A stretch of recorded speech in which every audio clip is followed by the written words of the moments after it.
అందరికీ నమస్కారం. నేను మీ బంగారు భవానీ శంకర్ని. అందరికీ తెలిసిన వ్యక్తినే, నేను కొత్తగా పరిచయం చేసుకోవసరం లేదు. ఈరోజు మీ అందరి ముందుకి ఈ యొక్క జిఎంఆర్ న్యూస్ ద్వారా రావడానికి గల ముఖ్య కారణం, నిన్న ఏదైతే ముఖ్యమంత్రి వర్యులు, ప్రియతమ నాయకులు, ఆంధ్ర రాష్ట్ర ముఖ్యమంత్రి వర్యులు, అలానే బడుగు బలహీన వర్గాల ఆశాజ్యోతి ప్రియతమ నాయకులు జగన్మోహన్ రెడ్డి గారి పైన ఏదైతే జరిగిన దాడి ఉందో, ఏదైతే చేయించిన దాడి ఉందో, అది చాలా బాధాకరమైనది. అది ఆ ఒక విషయాన్ని నాలాంటి జగనన్న అభిమానులు ఎంతోమంది ఉన్నారు, కోట్లలో ఉన్నారు. ఈరోజు వాళ్ళకు కూడా వాళ్ళతో పంచుకుందాం అని చెప్పేసి ఈ ఒక సందర్భంగా రావడం జరిగింది. ఏదైతే నిన్న జగన్మోహన్ రెడ్డి గారికి రాయితో గాయపరిచే అంత అవసరం ఏమొచ్చిందో నాకేం అర్థం కావట్లేదు. కానీ జగన్మోహన్ రెడ్డి గారు ఏం చేశారని చెప్పేసి రాయితో, ఇప్పుడు మనం సరదాగా ఏదైనా ఎవరినైనా ఇలా కొట్టాలంటేనే ఎంతో ఆలోచిస్తాం. ఎందుకంటే ఈ డెమోక్రసీ కంట్రీలో ఒక మనిషిని కొట్టే అర్హత మనకు లేదు.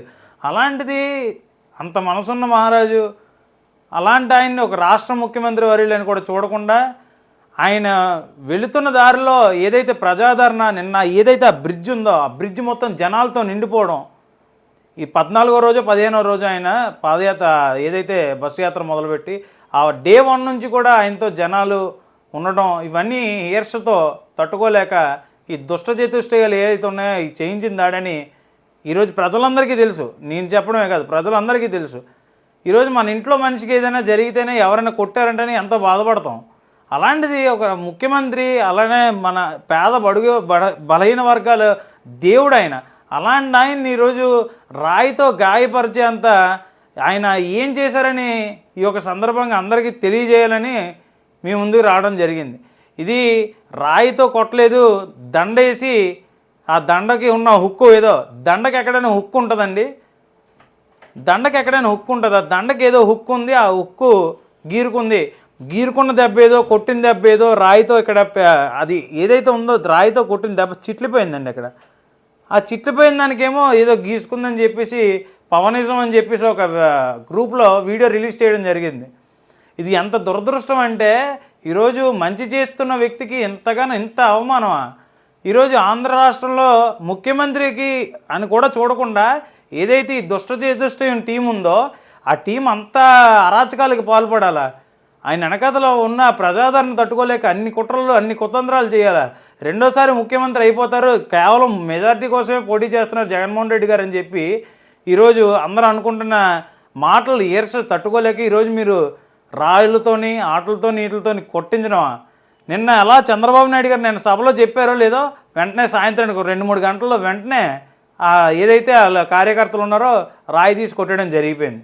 నిన్న కనీసం రాయి తీసి కొట్టినప్పుడు పక్కన ఏదైతే వెల్లంపల్లి శ్రీనివాస్ అని ఉన్నారో ఎమ్మెల్యే, మాజీ మంత్రివర్యులు, ఆయనకి రాయి తగిలినా సరే ఆయన కానీ జగన్మోహన్ రెడ్డి గారు ఇటు చూసి కనీసం చూసి బ్లడ్ చూసుకున్నారు. ఆయన కనీసం పక్కనున్న సెక్యూరిటీని కానీ, కనీసం డిపార్ట్మెంట్లో ఒక పోలీసు వాళ్ళు కానీ, లేకపోతే కింద ఉన్నటువంటి ఏదైతే సెక్యూరిటీ ఆఫీసర్స్ ఉన్నారో వాళ్ళని కానీ ఒక్క మాట కానీ కనీసం, అంటే ఎవరు చేశారనే ఆగ్రహం, అంటే ఖచ్చితంగా ఇప్పుడు ఒక మనిషిని మనం ఇలా కొడితేనే, ఎవరిని కొడితేనే ఎవడని అంటాం, అలాంటిది ఏదంతా లేకుండా ఎంత చక్కగా మళ్ళీ దండం పెట్టి ప్రజలందరికీ ఒకసారి ఆయన కోసం వేచి చూస్తున్న ప్రజలందరికీ దండం పెట్టి కింద దిగి ఫస్ట్ ఎయిడ్ చేయించుకున్న తర్వాత మీకు కొంచెం రెస్ట్ అవసరం అంటే, లేదు రెస్ట్ ఏం అవసరం లేదు, నా వల్ల డిస్టర్బ్ అవ్వకూడదని చెప్పేసి మళ్ళీ ఆయన పైకి ఎక్కి మళ్ళీ ఆయన అందరికీ ప్రజలందరికీ దండం పెట్టి నేను మళ్ళీ వస్తానని చెప్పేసి ఓపికతో నొప్పిని బరాయించుకొని ఆయన జాగ్రత్తగా కొంచెం ముందుకు వెళ్ళి ఆయన సభని పూర్తి చేసుకున్న తర్వాత ఆయన కోసం ఎవరైతే ప్రజలు ఎంత వెయిట్ చేస్తున్నారో అని చెప్పి ఆయన అర్థం చేసుకొని ఆయన అదే ఏదైతే బస్సు యాత్ర ఉందో అది కొనసాగించుకుంటూ ముందుకెళ్ళి ఆ నొప్పిని తట్టుకొని అంతా అయిన తర్వాత గవర్నమెంట్ హాస్పిటల్లో ఆయన ట్రీట్మెంట్ చేయించుకోవడం జరిగింది. ఒక సాధారణ వ్యక్తిగా ముఖ్యమంత్రి స్థానంలో ఉండి కూడా ఆయన అక్కడికి వెళ్ళి ట్రీట్మెంట్ చేయించుకునే పద్ధతి కానీ ఎవరి మీద కనీసం ఒక మాట అనలేదు, పల్లెత్తు మాట అనలేదు ఆయన. అలాంటిది ఈరోజు అలాంటి మంచి మనసున్న మహారాజు మీద ఎలాంటి పనులన్నీ ఎలా చేస్తారు? చాలా బాధాకరం. ఇలాంటివన్నీ కూడా మేమైతే మాత్రం ఖండిస్తున్నాం. దయచేసి ఏదైతే దుష్ట చతుష్టయాలు దయచేసి అర్థం చేసుకోండి. ఏదైనా ప్రజలు తీర్పిస్తేనే ఏదైనా జరిగేది. మీరు ఏదో రాళ్లతోనే ఆటలతో కొట్టేస్తానంటే మాత్రం అది పొరపాటు.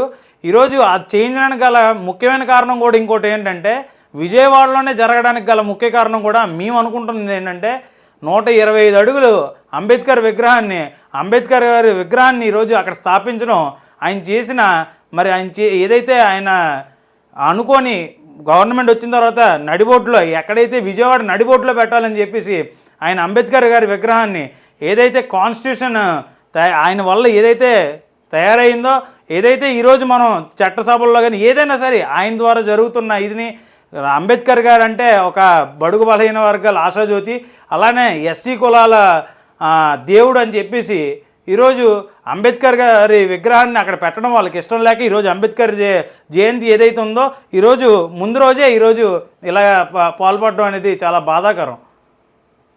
ఈరోజు చంద్రబాబు నాయుడు గారు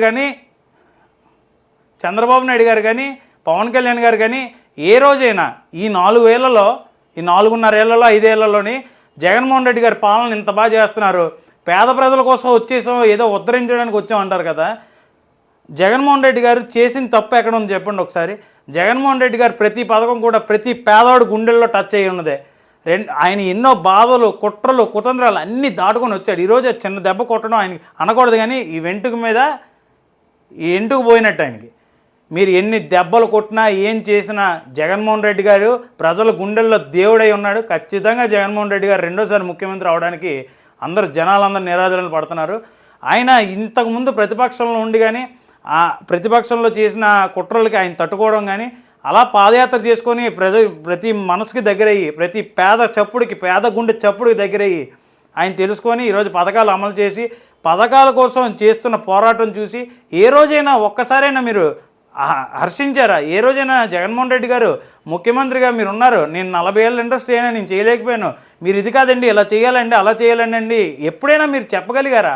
ఈరోజు నిన్న ఏదైతే మన జగన్మోహన్ రెడ్డి గారికి గాయపరిచారో వెంటనే ఆయన ట్విట్టర్లో స్పందించేసి ప్రజల దగ్గర ఏదైతే ఎలక్షన్ వచ్చేసిందో ఆ ఎలక్షన్ కోసం ఈరోజు ట్విట్టర్లో ట్వీట్ చేసి ప్రజల దగ్గర మంచి చేసుకుందాం అంటే ప్రజలు ప్రతి ఒక్కరికి తెలుసు, ప్రజలేమి పిచ్చోళ్ళు కాదు, ప్రజలేమి 90sలో లేరు, ఇది 2024.